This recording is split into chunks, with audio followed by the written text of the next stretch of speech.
Start. आइए आज हम अपने विचारों को उस दिन तक ले जाएं जब हमने गणराज्य की घोषणा की थी।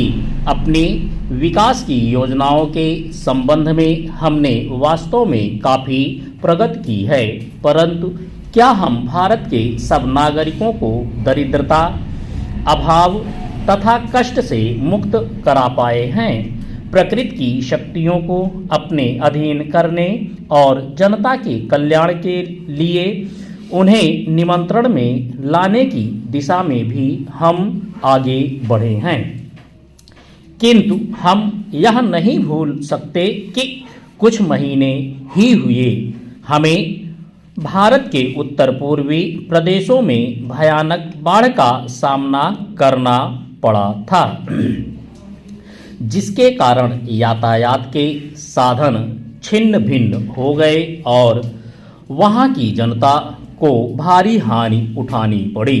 निस्संदेह साक्षरता प्रसार और रोगों के निराकरण के महत्वपूर्ण उपाय भी हमने सोचे हैं।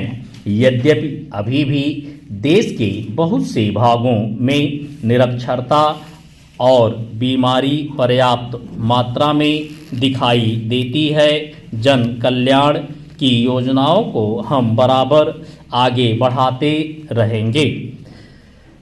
यह हमारा दृढ़ संकल्प है, इसमें संदेह नहीं किया जा सकता। इन योजनाओं के पूरे होने के संबंध में जो प्रयास अब तक किया गया है, उससे भी हमें असंतुष्ट नहीं होना चाहिए। फिर भी जो कुछ अब तक किया जा सका है, यदि वह बहुत चमत्कारी नहीं दिखता, तो उसका कारण यह है कि अभी निर्माण कार्य जारी है और समाप्त नहीं हुआ है। राष्ट्र के निर्माण में समय की आवश्यकता होती है। आज हमारा गणराज्य दिवस है और भारत जैसे प्राचीन राष्ट्र के इतिहास में 5-7 वर्ष की अवधि एक स्वल्पकाल है। आइए हम अब विगत वर्ष की घटनाओं पर नज़र डालें और यह देखें कि विकास के कार्यों और निर्माण योजनाओं की दिशा में हम कहां तक आगे बढ़ सके हैं। यदि मुझसे यह कहा जाए कि बीते वर्ष की घटनाओं का वर्णन मैं एक वाक्य में करूं, तो मैं कहना चाहूँगा कि संविधान में दिए गए निर्देशों के अनुसार हमने समस्त राष्ट्र के साधनों को ऐसे ढंग से जुटाना आरंभ कर दिया है जिससे यह स्पष्ट हो जाता है कि भारत में कल्याणकारी राज्य की स्थापना का श्री गणेश हो चुका है। पिछले वर्षों में हमने जो संकल्प और दावे किए थे, अब वे मूर्तिमान होने लगे हैं। इसलिए अब यह समझना कठिन नहीं है कि राष्ट्र किधर जा रहा है और आगामी 10 या 15 वर्षों में हम किस स्थिति में होंगे। महान नदी घाटी योजनाओं पर कार्य बराबर जारी है। इनमें से एक योजना भाखड़ा नंगल योजना से बहुमूल्य पानी और बिजली पंजाब, पेप्सू तथा राजस्थान के भागों को मिलने में भी लग गई है। दामोदर घाटी योजना से कुछ समय हुआ बिजली प्राप्त होने लगी थी और हीराकुंड, चंबल और दूसरी महान योजनाओं की भांति यह योजना भी यथेष्ट रूप से आगे बढ़ रही है।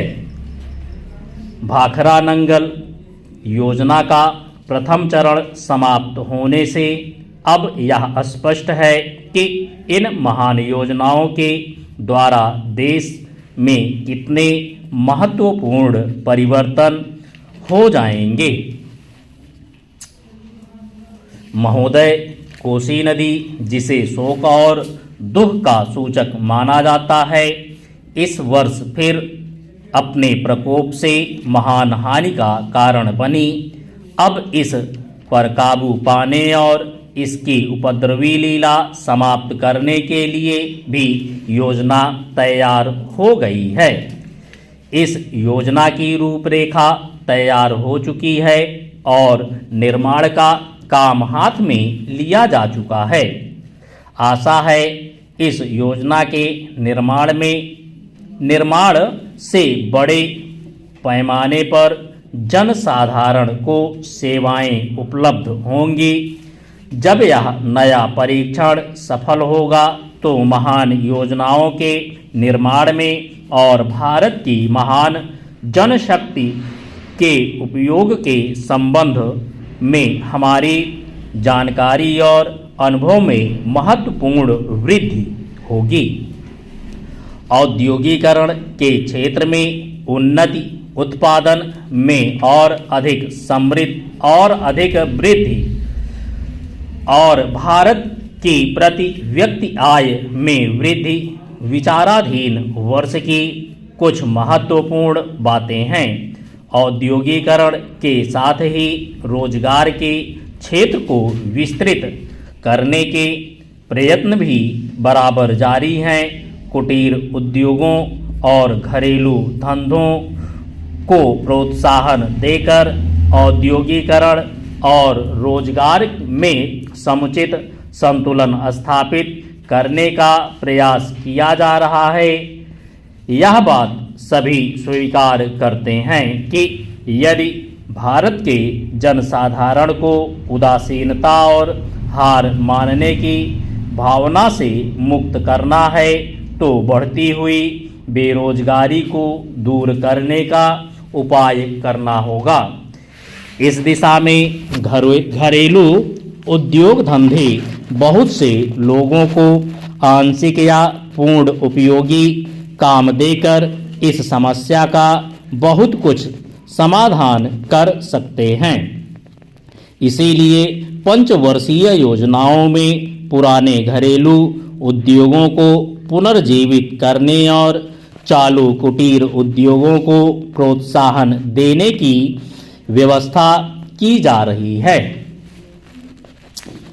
विदेशी मामलों के क्षेत्र में हमारी सफलता और भी अधिक है। हमारी नीति, जिसे मैं सक्रिय और स्वोद्देश्य तटस्थता की नीति कहना चाहूँगा, वास्तविक व्यवहार में किसी भी देश अथवा यहाँ के लोगों को अपना शत्रु न समझने की नीति है।